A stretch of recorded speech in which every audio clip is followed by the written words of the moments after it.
Lewis Hamilton didn't hold back. Trapped behind Charles Leclerc, with fresher tyres and more pace, he asked for one thing: teamwork. What he got instead was silence. And then, a response that triggered a radio outburst heard around the paddock. Man, you guys, this is not good teamwork. That's all I'm gonna say. A sentence that says everything, without even raising his voice. But it didn't stop there. One lap later, Ferrari finally swapped the cars. Too late, and Hamilton was boiling over. In China, I got out of the way. Have a tea break while you're at it. Sarcasm, frustration, a 7-time world champion who's run out of patience, and it only got worse when Leclerc was let back through on lap 53, undoing Hamilton's hard work. The message was clear: if Ferrari is building something for the future, Hamilton doesn't feel like part of it. This wasn't just a complaint, it was a breaking point, because while McLaren was locking out the front row and Red Bull was scrambling for answers, Ferrari found a new way to trip over itself. Not with performance, but with internal confusion. The full radio exchange between Hamilton and his race engineer, Riccardo Adami, reads like a script from a team that's lost control. Adami: want to keep the DRS to Charles? Go ahead like this. Hamilton: man, you guys, this is not good teamwork. That's all I'm gonna say. And just one lap later, when Ferrari finally relented, Hamilton: in China, I got out of the way. Adami: it's understood. We swapped the cars. Hamilton: have a tea break while you're at it. That's not just frustration, that's a driver who's tired of begging for logic over the radio. And then, on lap 53, Ferrari made it even worse. They let Leclerc pass Hamilton again, reversing the swap. No explanation, no logic, just chaos. Adami: Sainz 1-4's behind. Hamilton: do you want me to let him pass as well? The sarcasm wasn't even masked anymore. Hamilton was done, and millions watching around the world felt the same confusion, same car, same race, two completely different realities inside the Ferrari garage. While Leclerc's side ran like a smooth machine, quiet, calculated, protected, Hamilton's felt like a storm on repeat. Let's break it down. Hamilton started P12. He gained time with a smart virtual safety car pit stop, switching to medium tires. That put him on the stronger compound, at the stronger moment of the race. He caught Leclerc quickly. Leclerc, still on hard tires, was visibly slower. The overtake should have been obvious, but instead of strategy, Hamilton got silence. Meanwhile, Leclerc's race. No drama, no radio tension, just consistent pace and a free pass back into P7 when Ferrari reversed their earlier call. A decision that destroyed Hamilton's race rhythm. The visual was jarring. One Ferrari driving forward, another stuck behind its own teammate, asking for help that never came. And here's the real issue. Leclerc's team trusts his rhythm. Hamilton's team doesn't even trust his instinct. That's not just unfair, that's unsustainable. Especially for a driver who built his legacy on decisive strategy, quick adaptation, and razor-sharp execution.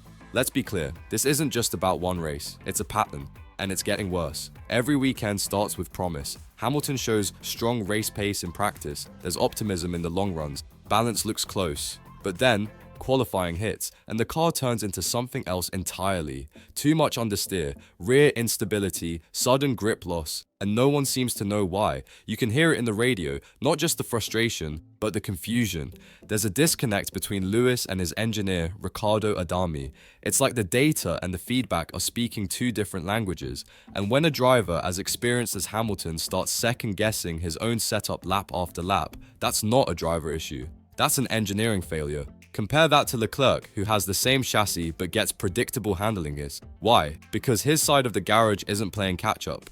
A race engineer doesn't just call pit stops, he translates confidence, he creates clarity, he gives the driver a car he can trust. Hamilton doesn't have that right now, and no matter how fast the SF25 can be, without that trust, it might as well be a rental. Just when you thought it couldn't get worse, it did. Lap 53. Hamilton, after clawing his way into position, is passed by Leclerc. Again, no team discussion, no justification, just a quiet reversal that spoke volumes, and it broke something deeper than just track position. It shattered any sense of team unity. Hamilton had already sacrificed strategy, already delivered pace on fresher tires, and already voiced his discontent. Letting Leclerc back through wasn't just a tactical decision, it was a statement. Lewis wasn't the priority. And then came Sainz. On the final lap, Carlos Sainz dove aggressively at Hamilton, making contact in the closing corners. The same Sainz who, just weeks ago, was Hamilton's future teammate in waiting. Now, he looked more like another obstacle from within. The steward summoned Sainz after the race for two separate incidents. failing to slow under yellow flags, and colliding with Hamilton in a reckless move for 8th. It was a microcosm of the chaos inside Ferrari's current structure. Everyone racing for themselves, no unity, no direction, no protection. In the space of 15 laps, Hamilton went from threatening a P6 finish to being caught in a mess that wasn't of his making.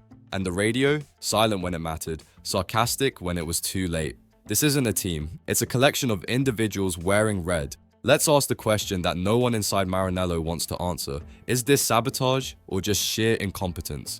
Because when you zoom out, the pattern is undeniable. Ferrari keeps making choices that hurt Hamilton's race. Not once, not twice, but consistently. Set up experiments that erase promising pace. Strategic calls that benefit Leclerc. Radio decisions that come too late, or not at all. A race engineer who feels more reactive than responsive. If this were happening once, we'd call it bad luck. But when the same mistakes repeat across Grand Prix weekends, it's something worse. A team that doesn't know how to support one of the greatest drivers of all time. And here's the irony, Hamilton doesn't need special treatment, he just needs clarity, a team that listens, an engineer who understands his rhythm, not one who counters it. Right now, Riccardo Adami feels like a mismatched puzzle piece. The communication is brittle, the trust is low, and every race feels like a guessing game, where Hamilton pays the price for someone else's hesitation. Let's be real, Formula One isn't just about speed, it's about synergy. If the driver and the pit wall aren't locked in, lap after lap, you're not competing, you're just surviving. And Lewis Hamilton didn't come to Ferrari to survive, he came to fight. So here we are. Hamilton, a 7-time world champion, was supposed to be Ferrari's fresh start. But instead of building around him, they've built walls. Walls made of missed strategy, confusing setups, and a race engineer who feels more like a liability than a lifeline. And when the radio turns quiet and the camera catches a sarcastic, "have a tea break while you're at it," you realize something deeper. Lewis isn't just frustrated, he's disconnected. Disconnected from a team that promised him trust, disconnected from a strategy that makes sense, and disconnected from a vision where his voice carries real weight. So now it's your turn. Do you think Ferrari is wasting Hamilton's talent? Should Riccardo Adami be replaced before the season collapses? Drop your opinion in the comments. We read everything, and if you believe Hamilton deserves a race engineer who speaks his language, hit that like button now. Let Ferrari know the fans are watching, and we see through the excuses. This is F1 Prime News, where we bring you the truth behind the paddock politics, and we don't stop when things get uncomfortable. And trust us, this is only the beginning.